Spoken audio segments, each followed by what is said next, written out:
Blake. Hey, man, we're excited to have you. Thanks for joining us today. Yeah, happy to be here. Yeah, absolutely. For those of you guys that are listening or tuning in today, right, we've got Blake Johnson. He is a business and estate planning attorney. He also focuses in trust, probate, business formation, and business succession planning. And he's an author. Blake, you are author of You Can't Take It With You, the top 15 estate planning questions answered in plain English. And he's also a regular guest lecturer at UNLV and BYU. So, Blake, again, thanks for being here, man. We've had you on before, but we brought you back because we get questions often on estate planning, and we tried to have a kind of an open forum for people to jump in and throw some questions at you. Cool. Sounds good. Let's hear them. Absolutely. We've got some questions that people have kind of sent in, but before we do that, can you maybe give our listeners what's kind of included just in basic estate planning and maybe address some of the terms of kind of a will and a trust and let them know what that is before we get into some of the other stuff? Yeah. So basic estate planning 101 is if you haven't done your planning, the state where you live has done your planning for you. And so that's scary.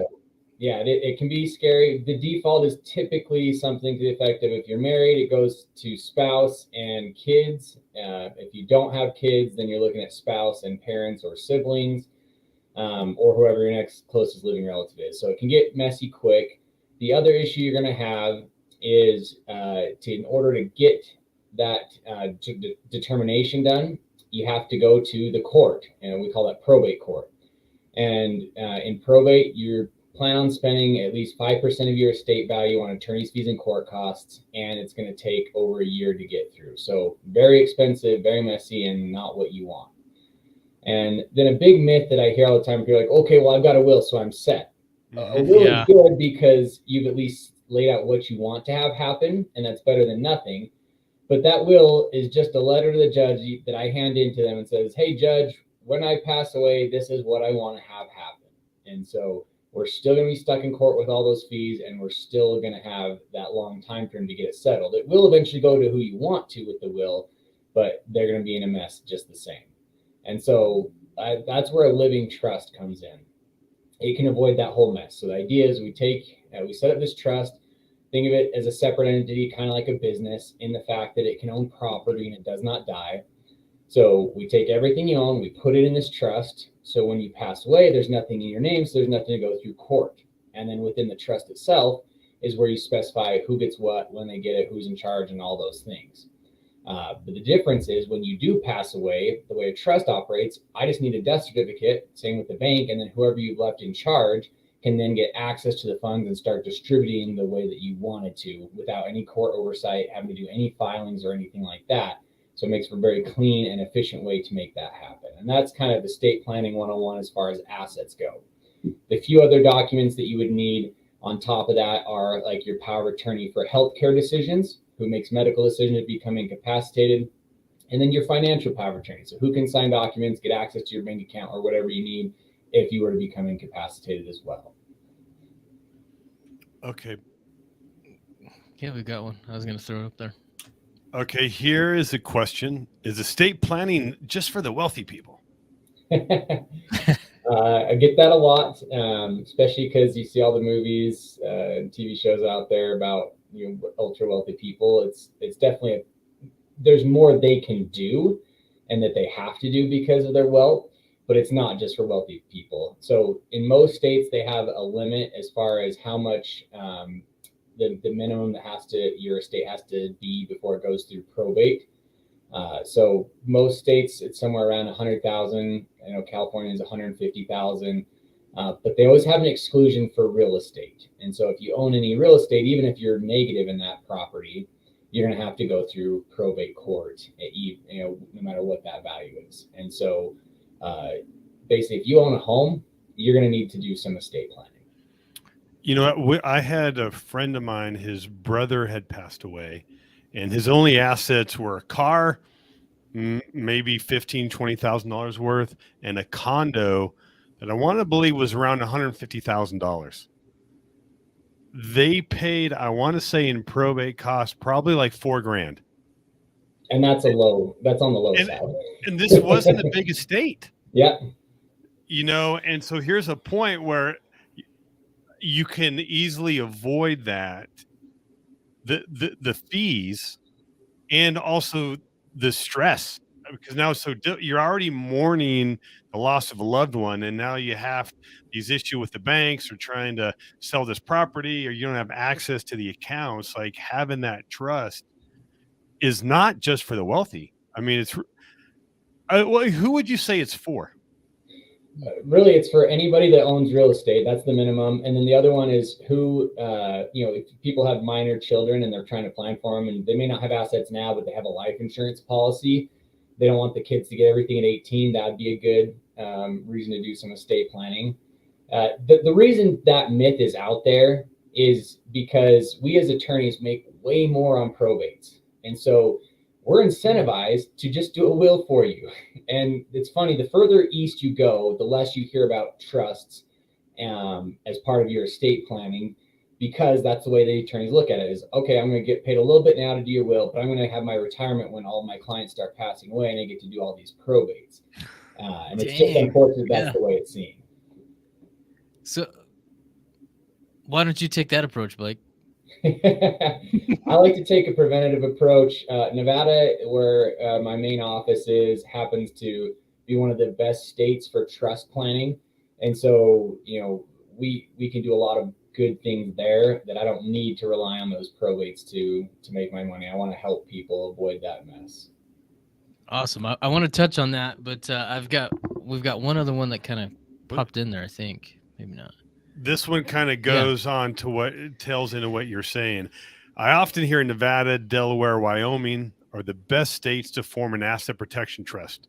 Why is that, and what sets them apart from other states? So first, I want to define asset protection trust. So that's different than the stuff that we've been talking about previously. An asset protection trust is, one, it's irrevocable, so it can't be changed once it's set up. And then there's specific states where they have said these kind of asset protection trusts exist. And sometimes you'll hear them referred to as a domestic asset protection trust or a self-settled spendthrift trust. Basically, the premise is you put your assets in these trusts, they're in there for a certain number of years, and then they're fully protected from outside creditors or lawsuits. The other catch is you typically have to have a resident of whatever state you form this trust in to be a co-trustee with you. So you got to give up some control. Now, the reason you hear Nevada, Delaware, and Wyoming as part of the best ones, Wyoming not so much.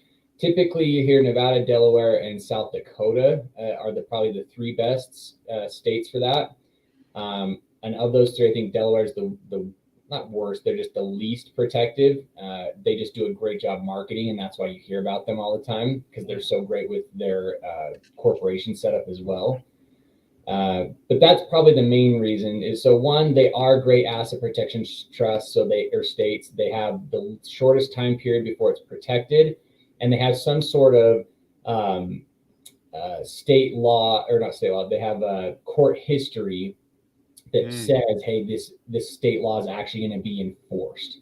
And that's what, we as lawyers look at is, okay, where, the law says this, but, our legal system is set up so that case history and case precedent takes the cake as far as how judges interpret, and they rely on that past case ruling, and it takes a lot to overturn that. And so that's why we look for that as opposed to just what the law states. And so these states have that history, and that's what makes them so good together with the shorter time period before it is fully protected.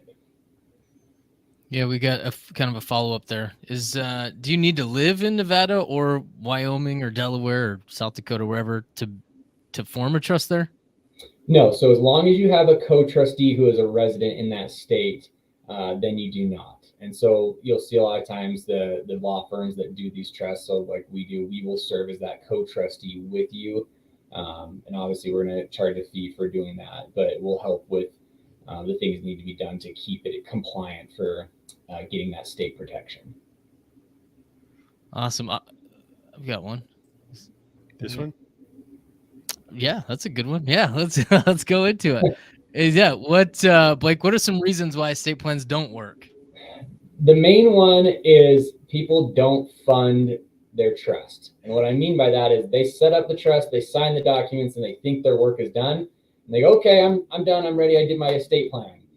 Okay, all you have is a really expensive set of papers if you don't do anything from there. So you need to retitle your assets into the trust name. So for real estate, that means you need to do a deed that transfers ownership from your name into the trust name. For a bank account, your name on the account changes from your name to your trust name. Now, another way you could do it is you can have the trust be the beneficiary of accounts. That would serve the same purpose for when you pass away. I still recommend actually transferring the ownership, because if you become incapacitated, there's not that trigger to get your successor trustee access to that account. And so that's where it is more important to have it actually funded or titled in the trust name. So that's the main reason I see estate plans not work.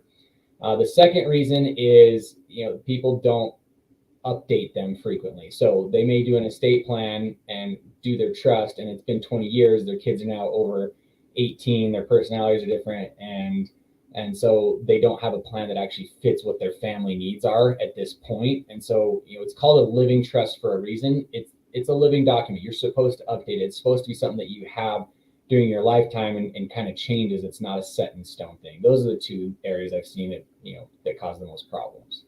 So do you have a recommended guideline that somebody should revisit their trust, or is it certain life events that may happen? What do you suggest for somebody that's listening? All the above. Okay. So anytime there's a major life event, yes, you want to revisit that. So birth of a child, death of your trustee, death of a spouse, that kind of stuff. And then I try to meet with my clients every 3 to 5 years just to see how things are going. So, what does your estate look like now as far as the assets go? Did you have, a huge sale of your company? Have you lost half your wealth? What does that look like, and how does that affect your estate plan? And then we talk about the major family events as well. And then, okay, how are the kids' dynamics? You named these two as co-trustees. Do they still get along? Is that a good decision to have them? Or, has one of them, have a drug or alcohol abuse problem? So we need to probably switch that around. Or what if one of them became special needs now? Those are the kind of discussions that we're going to have at that meeting. Awesome. Looks like you got one. Okay, this is a question we've been talking about. I have policies on my kids. Should I be the owner, or should the trust be the owner? The trust. I've actually had to do probate on one of these because mom and dad bought a policy on the kid, and actually it was on each other. So husband bought a policy on wife, and husband died. So there wasn't the trigger for that policy to be paid out because wife was the insured, she's still alive, but there was now no owner of that policy, and there was significant cash value in that policy. So we had to do probate for it so that wife could then own her own policy.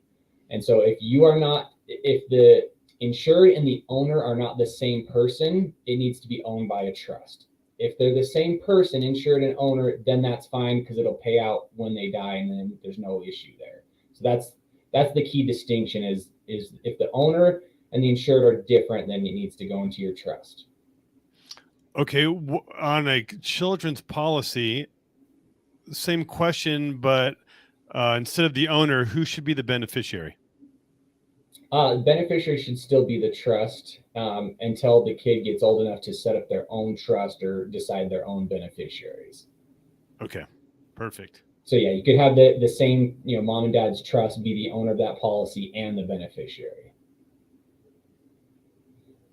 Now, does owning a trust hinder you owning real estate or refinancing or any issues with financing your primary home?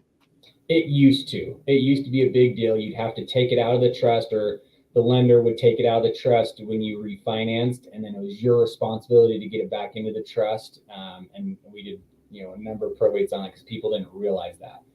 The good news is lenders have become more aware of trusts, and typically, as long as you let them know ahead of time, I'd say about 70% of them now that I've dealt with are going to allow you to keep that in the trust and do the refi or do an original purchase in the trust name. So it's getting better. It's just one of those things to be aware of as you're doing it. If they don't, make sure you check that title when it comes to you. And if it doesn't say your trust name on there, or if your tax statements don't say your trust name, then you need to redeed that into your trust name. Okay, we got a question here from Vincent. Now, but also, if you're watching this, you got a question, throw it in the chat, and we will ask the expert. So Vincent asks, is it beneficial to title other assets like your cars outside of real estate? Let's also throw in their cars. Let's throw in like your bank account.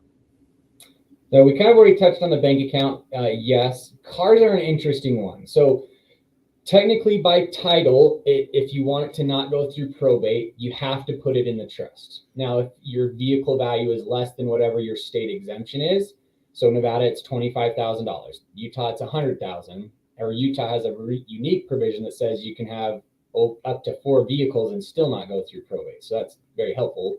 But it's because Utah knows everybody's got, their car, their side-by-side, and their jet ski or whatever. So there's that aspect of it. But the main reason we typically don't put cars into the trust is not that a living trust gives you any asset protection, because it's not irrevocable. But if you do title your car in the trust, your insurance card is going to have to match. The DMV is going to make you have that insurance changed over to your trust name before you actually get the title issued in the trust name.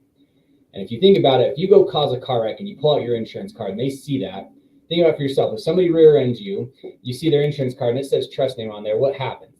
Your eyes get big. Okay, I'm going after this guy and I'm going to win and I'm going to get a lot of money. And so it just incentivizes them more to sue you. So it's not necessarily a legal requirement or a legal reason we're doing it. It's a practicality thing that we're doing there. We still want to have a way of getting it into the trust. And so, if it's a more expensive car, or just the fact that vehicles have gone up in value in the last couple of years. So in Nevada, pretty much any vehicle is going to get you over that 25. So what we do is you can sign the back of the title over to the trust. You just don't actually go file it with the DMV. And so if you were to pass away, your successor trustee can then take it and go get the title and the trust name at that point. It's kind of a workaround that still meets that purpose. Oh, that's something cool. I haven't heard of that hack. There's a lot you haven't heard of. You don't know what you don't know, right? Absolutely. Blake, you talked about kind of planning for kids, right? Is that something that, hey, if a young family comes to you and they says, hey, listen, I'd like to put something in place, what kind of guidance do you give them, right? Is there suggestions that you have for incentives for kids along the way? Do you have a recommendation? What do you suggest there? Just don't give it to them at 18. So do something. The default is if they're going to get it at 18, and the ongoing joke in our industry is, how long that lasts? As long as it takes them to get to the nearest car dealership. And so, we want to put some sort of restrictions in place. Think about it. If you were still around, would you give your kid $1 million at 18? Absolutely not. And so, at least, unless they're very responsible and you had some reason for it. And so, incentivize them for certain things that you value. Estate planning, a lot of times, we get so focused on, the tax savings, from an estate tax perspective, or even if we can we do some income tax planning, and how can we shift and do those things? And we kind of let the tax tail wag the dog. But in the end, it should still be, what are your priorities? What's important to you and your family? And what's going to help the child at the same time? And so is that letting them having to have that struggle period? Is it saying, hey, if you go to school, I'll pay for it, and then when you graduate, you get X amount of dollars, or you get a third of the estate. And then when you get a little bit older and when you have kids, then maybe we do something different there. So just, what are the things you value? Is it, hey, hard work, you start a business, great, we'll give you money to help start the business. Those are the kind of things we want to look at, as opposed to just giving them the money as soon as possible. Okay, perfect. We got a question. This guy just sounds intelligent and good looking. Anthony asks, what would you say is the average time to set up a trust or estate plan? Well, that depends on the attorney you go to. So most attorneys are known for being very slow, especially at responding to telephone calls. And it's the number one complaint against the bar, against attorneys. And I think it's the same in any professional services industry, CPAs, financial advisors. which I don't understand. If you just return phone calls, same day, it takes that problem away. But if you work with me, I have a 2-week turnaround.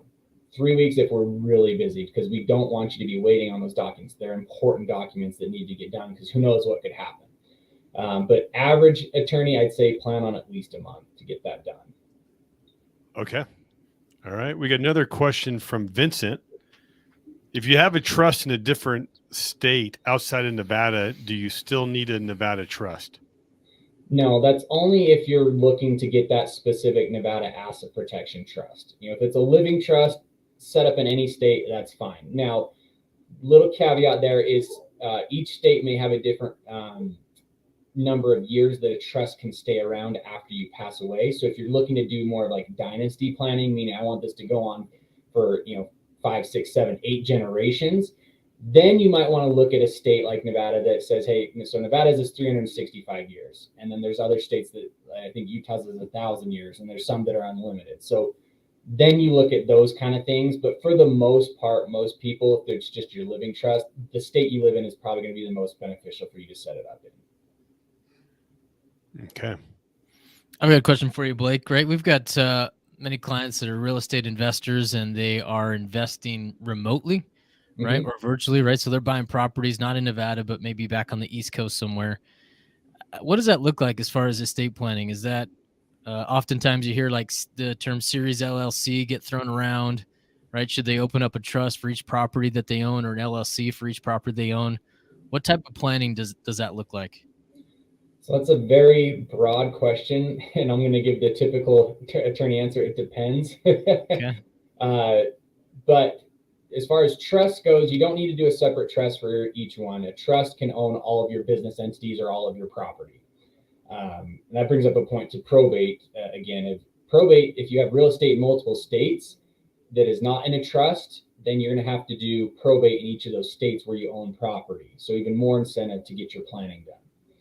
But if it's rental properties, typically you're going to want to have those owned by an LLC just to give some layer of protection for you. You brought up the term Series LLCs. Series LLCs are great in states that allow them. So Nevada, Utah, California, kind of, Texas, Ohio, Alabama, I believe. There's 14 or 15 states that allow it. If your state does not, so you're in Kansas or Arizona. So Arizona had a chance to redo their laws, and they specifically said, we're not going to ever allow Series LLCs. We're going to turn away those. Same thing with Florida. You have a Series LLC in there, it's not valid. It's not going to give you the separate protection that you're looking for. Because the purpose of a Series LLC is to say, I own 10 rental properties, and they're all in 10 separate series, so they're protected from each other. But if all 10 of those are in Florida, they're going to say, yeah, that doesn't apply here. So they're all subject to the same lawsuit.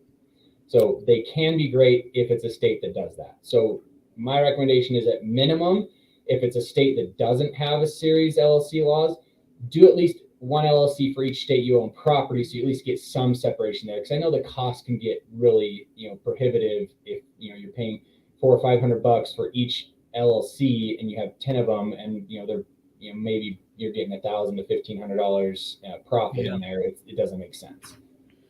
Okay, we got one more question. You want to read this, Cam? I don't know what Anthony is saying here.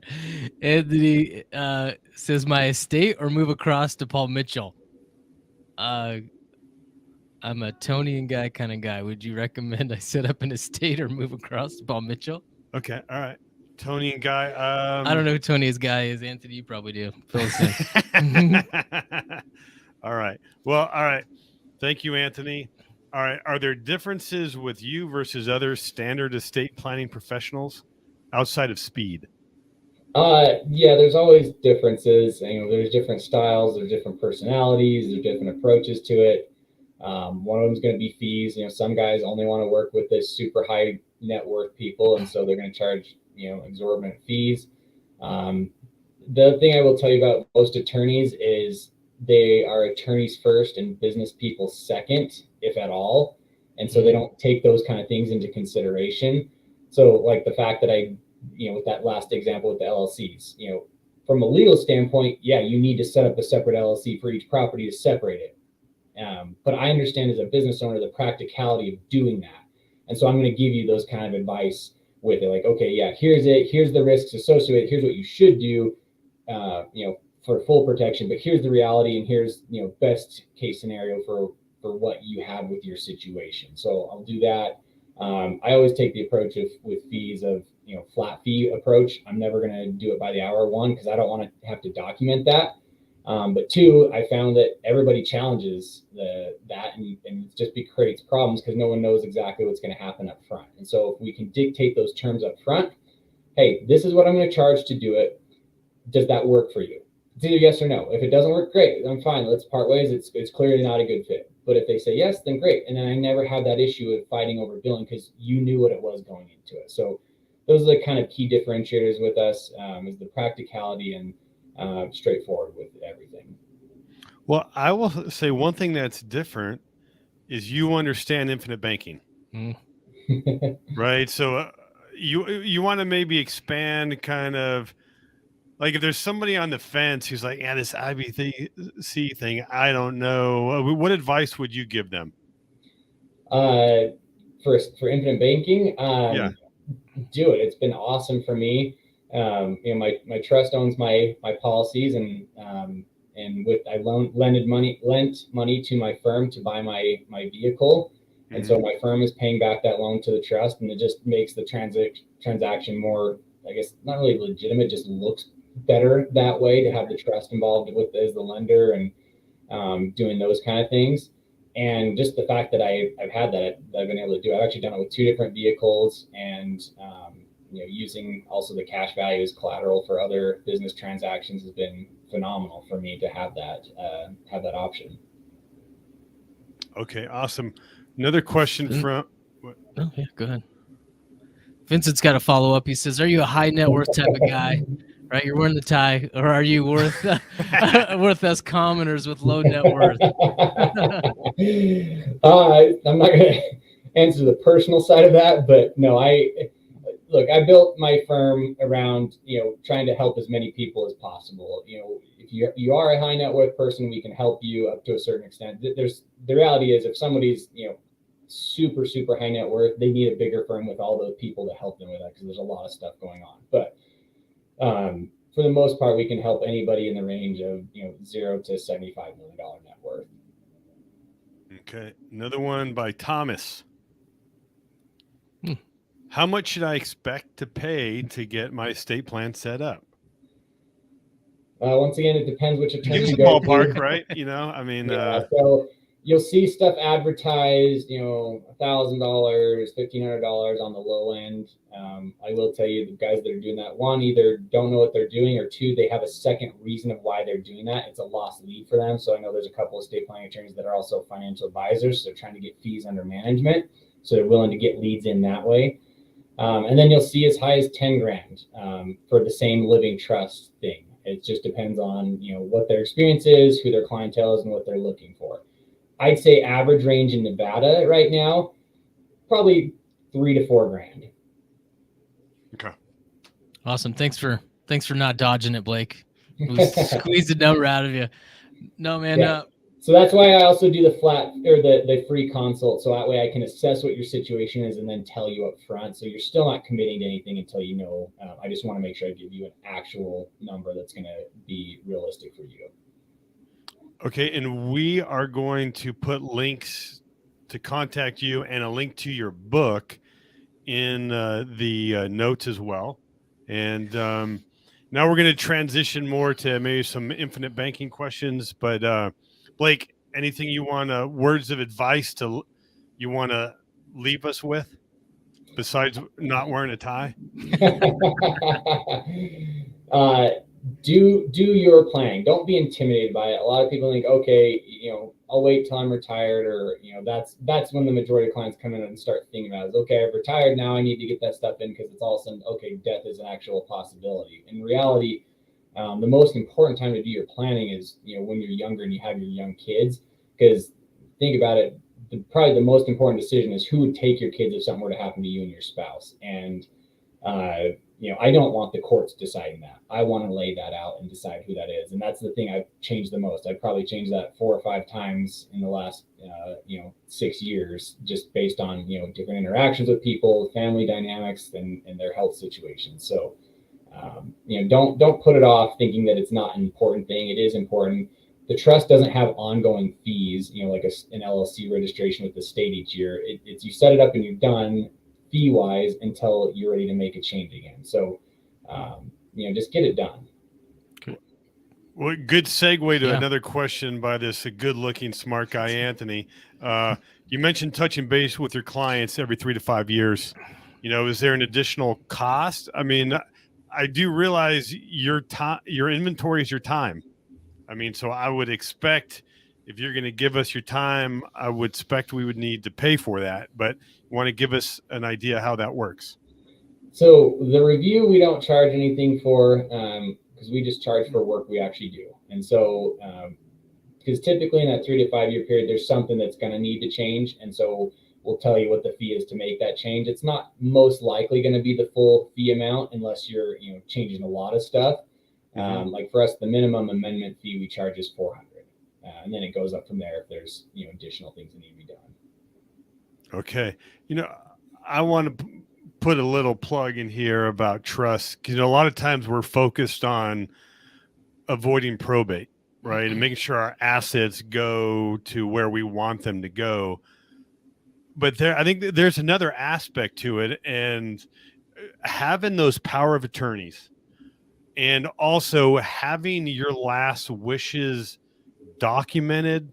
I know it's difficult to really think about that and put that on paper, but now I'm at the age where a lot of my friends are parents are passing away or grandparents. And I remember one friend in particular where she didn't have a will or didn't really tell anybody what her last wishes were. And that fell on the burden of the kids. Mm-hmm. And the kids couldn't agree on what mom wanted. And so somebody had to take charge and make that decision. And that's created stress in between the family. And also my friend who made that decision 15 years later, it still haunts her. Is that what mom would have wanted me to do? And if all we had to do was just document that, and that's part of what you go through during this process, I think it's important to do this for the kids, because not only are we mourning and going through this difficulty time, we need to take it as much stress as possible. Spending, a little bit of money and some time now, I think is well worth it.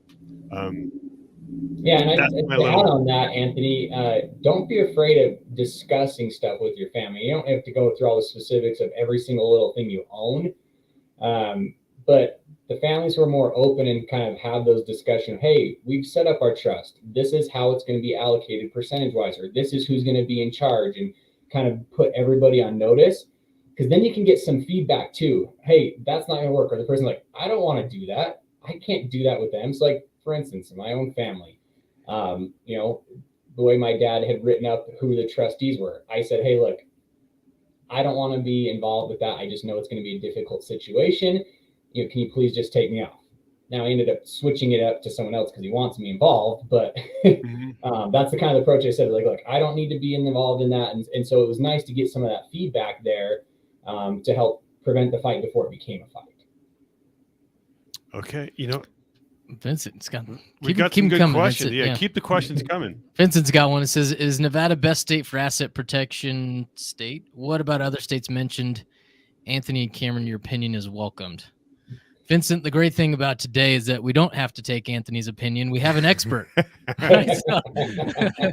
So I'm going to throw this to Blake. Right, Blake, is you kind of ranked? I think it was South Dakota as number 3 or Delaware as 4 or something like that. Yeah, so I would say. So there's a guy named Steve Oceans in Nevada. He and his dad, Dick Oceans, were the ones who kind of basically started all the asset protection laws, at least as far as Nevada goes. And Steve lectures quite a bit throughout the country on this topic, and he does an annual rating each year of each state on their asset protection laws and a couple of other things.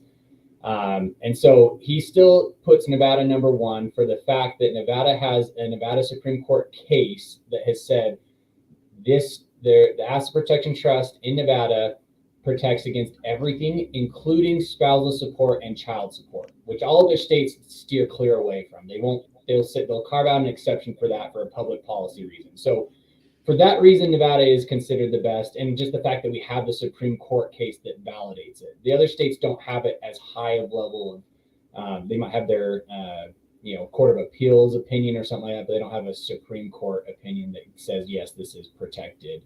So for that reason, Nevada is the best.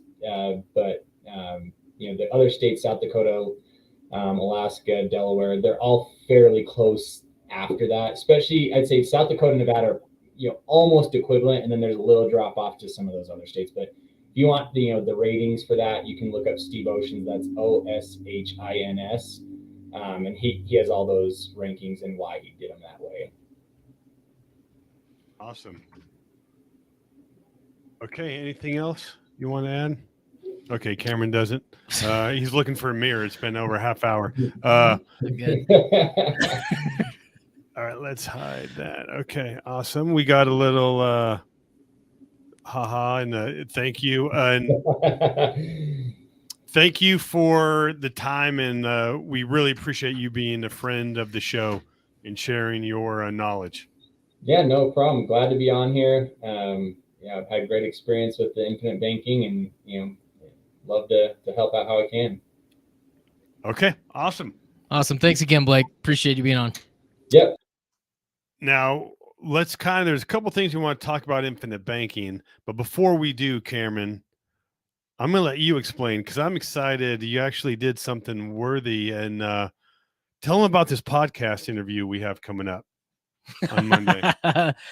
We've actually got David Richter. He is the author of Profit First for Real Estate Investing.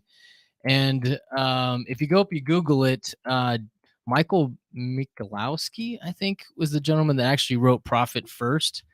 And then what David did is he kind of came in, co-authored it, and rearranged it for real estate investors. Great kind of format or approach, right? Real estate investing can be very volatile. And so a lot of times you get hit with volatile income. A lot of times you get hit with taxes that you didn't set aside for. And so some of the things that we're going to be talking about on Monday are going to address how he's able to come in and be some sort of some semblance of a for-hire CFO for those of you out there that are looking for a little bit of help in kind of managing the business expenses for your real estate portfolio. So make sure you guys come and join us Monday, 11 o'clock, 11 a.m. Pacific. You have a 110 in there, but yeah, come join us on Monday. Yeah, and we will, again, what we're doing with our interviews for the podcast, we're live streaming them as well. So not only can you be the first to see it, but more importantly, you get the ability to be part of the show and ask questions live to our guest. Now, one thing I did want to talk about, some updates with infinite banking. The Fed did raise interest rates again yesterday. Now, a little bit. Yeah, just a little bit. Where that's going to directly affect is if you have a LELOC, which is instead of taking a policy loan from the insurance company, we're using a bank to handle that function. There's a lot of advantages of having the LELOC because we have bank privileges, but a policy loan and a LELOC are both variable. However, where the LELOC is tied directly to prime, and so the prime rate is going up. So those LELOC rates are going to go up. And so if you have a LELOC, we got two options. We just keep it as is, or you always have the ability to reverse it. We can take a policy loan, pay off that LELOC, and you just use a policy loan. And when interest rates go back down, we could always go back. But also on that note, most people don't realize that policy loans are variable. I mean, we've been doing this going on 13, 15 years. it's always really, it has never gone up.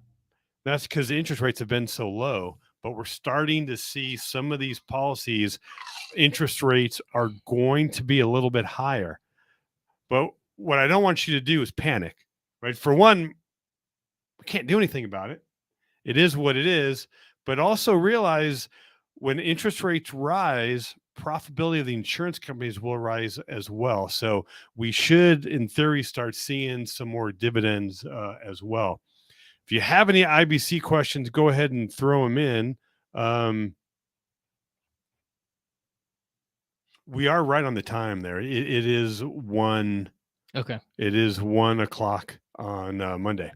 So you just brought that up to make sure that I was wrong. Yeah. Yeah. Thank you. Awesome. As I was looking for Anthony, I don't know if you can What's that? That up, but or I'll type it in here real quick. Is Go for it. I'm gonna add Blake's contact info.